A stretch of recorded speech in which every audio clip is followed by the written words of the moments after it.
Hey guys, it's Matt Goals from GamersCast, and here I am taking a quick stroll down memory lane with the Nintendo DS Lite. I thought this would be a cool little featurette to do since the 3DS is coming out next week, and after then no one will want to hear anything from this thing for at least another 20 years. So, this is the second iteration of the Nintendo DS generation. The first one came out November 21st, 2004, and I believe this one came out June 5th, 2006. I could be wrong, that's off the top of my head, but I have the Lite because I originally had the VAT on launch date. The only problem was, on the VAT being left-handed, there was a power button right there, so whenever I used it, I'd hit the power button and my game would go off. So I got this the second that came out, the very day it came out, because power button is conveniently on the side. Then for the DSi, they put it back on this side. But all you right-handers will know my pain because for the 3DS, they put the power button right there. So you're fucked. Anyway, here's the Nintendo DS Lite. Had a relatively good span of games. It was out for over 5 years now. The DS generation has been going on for, oh wow, it's like almost 7 years now the DS has been out. So I guess you could say it's pretty long overdue for a new iteration. The differences between the DS Lite and their fat DS was longer stylus, and it was because of that longer stylus why the Game Boy Advance carts began to crudely stick out, because as you can see here, there's what it would have looked like if the cart was in all the way, and then the stylus goes right into it. So that's why they stuck out. As you can see, the last game I played on here was Super Mario Bros. 3. I found that as time went on, I started playing this less and less. I don't know if that's because of a lack of content that came out for the system, or if because over the course of those 7 years, I evolved from the little kid in the back seat of the car playing a DS to the kid actually driving the car.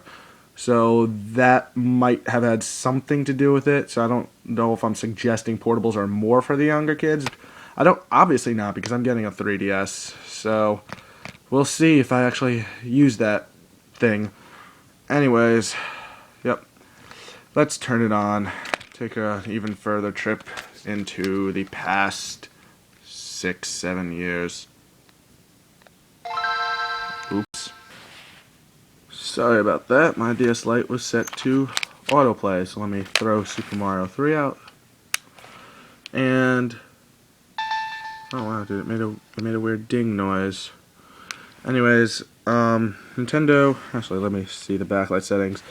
DS, first system since the Game & Watch in the 70s to feature dual screen, portable, whatever.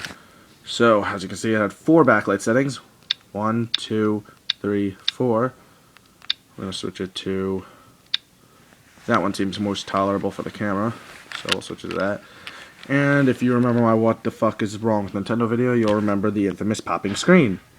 Still popping. So anyway, there really wasn't much to it.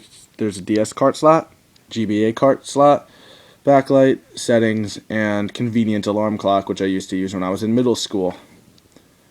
Now I don't use it. On top, you had a calendar and a clock. And other than that, bottom screen was touch, top screen wasn't. Kind of like the 3DS. You could make a motto, set your favorite color, birthday, other motto, calendar, alarm clock, fun stuff. The system would shut itself off whenever you did that. Yeah, there really wasn't too much to this thing. It was simple, yet innovative. So yeah, and they had this crappy little chat room here where everyone just went and just drew things. Yay. The system had its fair share of titles. This one being probably the most notable, and it came out at launch. It was a remake of Super Mario 64 for the DS, which made me very hopeful that we would see Nintendo 64 caliber games on the DS. We didn't. Other notable games are over here. Also noticed that I sold most of my other games. That's all I have left.